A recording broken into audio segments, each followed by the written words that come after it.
Hi, it's Todd here, and I have just made this 15th century, late 15th century bollock dagger. Now, it is quite clearly rather fancy. Now, on the surface, it might appear that it's rather weak. It's not actually as weak as it looks, but also don't forget that this is high status. It is for a merchant. It came from painting, which I would love to show you, and I can't find it at the moment. But it's late 15th century merchant, quite a lot of bit of money. And it's man jewellery. It's man jewellery, but with a purpose. So it has nice, what's that, 6mm thick, so just about 1/4 of an inch thick, tapering down, double-sided blade, hollow ground, central fuller. It's lovely, you know, quite a bit of work. So it is properly offensive. It's also got a guard here, but it's also very much jewellery. And that's what a lot of knives were at the time. So you can see that in rondel daggers particularly, you can have incredibly uncomfortable looking things, but it doesn't matter, because the point is, most of the time, it's looking at you. It's about flash, it's about show. Once a month, once every 3 months, once a year, you might pull it out and threaten somebody with it. Once every 2 years, you might actually use it. It doesn't have to be comfortable.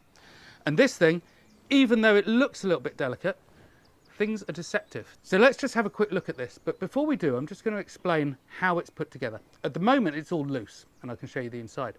But eventually, you can see the end of the steel here coming through. That's the end of the blade tang. And to connect this together, there might be a bit of cutler's resin or something, basically medieval glue, just to take rattles and squeaks out. But in essence, what happens is you hit that with a hammer, amazingly, a peening hammer like that, and you just mushroom the end out. You create a rivet with it. And that mushrooming of the top holds everything together. It means it won't come apart anymore. But what that mushrooming also does, that riveting does, peening, it's all the same thing, is it squashes the handle down, it tightens everything up. And obviously, this is just boxwood here. That would shatter. It would break if this is squashed. So you have to do a nice little neat trick, which also, just going to take those and put them down, is pretty. Do you see inside? You can see a brass marked tube there. Now, if I take that whole thing apart, we've got the guard. I'm going to pop that down. And we've got that tube in the centre. And so what happens is that tube rests on the bottom and the pommel cap rests on the top. And actually, when you're peening this together, that is taking the compression. It's not the wood taking the compression. So it means that the handle is not going to break, it's not going to shatter when it's put together. But also what it means is, even if you were worried about its structural integrity, you're in the middle of a fight, yes, you're looking flash, you're looking fabulous, you're looking wealthy, but you don't want your dagger to break. Well, what it actually means is, even though that looks delicate and fabulous, if one of these bits of wood, 2, 3 of these bits of wood break, it actually doesn't matter, because you've still got a handle there on your dagger. It's still going to function as it ever was meant to function. And then afterwards, you're a rich man, you just take it and get it mended, get it replaced, who cares? But the thing is, this sort of construction is not a one-off. I haven't seen it particularly outside of the late 15th century, but we're going to have a look at this here.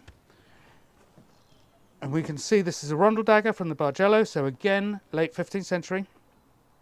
And it's done exactly the same thing, that you've got this sort of ventilated black horn handle here, and it's got a brass gold tube running down the middle of it, covering the tang and creating the ability for that handle to be compressed. It's a fantastically interesting way of putting a knife together, quite unusual and quite flash. That's the blade itself.